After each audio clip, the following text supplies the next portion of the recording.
and talk to you guys about the Guildhaus. So today's middle class, or upper middle class, spend a lot of their free time clicking around Pinterest, Instagram. They get inspired. They want to make this, but they hit a wall. They don't have any tools. They don't know where to keep the tools. They don't know how to use this.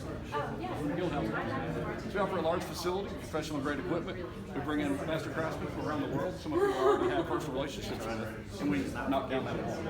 Perfect example. Sue wants to learn woodworking. She learns how to make amazing cutting boards. Now Sue needs to sell those cutting boards because Sue's got a side gig. Got a retail shop up front. I keep 20% to keep the lights on. We took 80% home. That's a win-win. Now, 6 months down the road, Sue gets contacted by a local brewery. They need 200 beer flavors. Still not a problem. We've got individual securable shop space in the back. You can rent like a day, weeks, a month. You rent what you need for how long you need to fill your order. She makes her customer happy. I make my customer happy. So, bottom line, there's about 80,000 people in the city of Hoover. Median income is about $80,000. There's no facility for them to meet those needs. Guildhaus can meet those needs. While we do have heavy capital expenditure up front to buy the machines, on the back end, our operating expenses are very stable and they're scalable. We really only have two variables. Our instructors, how many we have, what we pay them, how many consumables we burn through. So once we get established, we can reach an operating profit margin in excess of 50%. Thank you. Okay, how close, okay, your population you said is 80,000.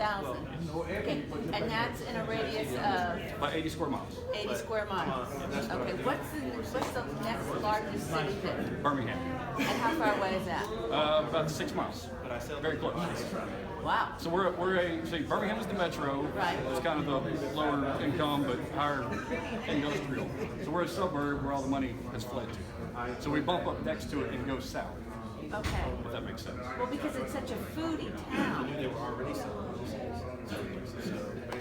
Amazing. So I've Birmingham seen these, and these are really good. Keep going. Thank you. Birmingham has a food-based space, and I don't want to touch that business. They've got it locked down. They know how to do it. They're serving it. I don't need to try to compete.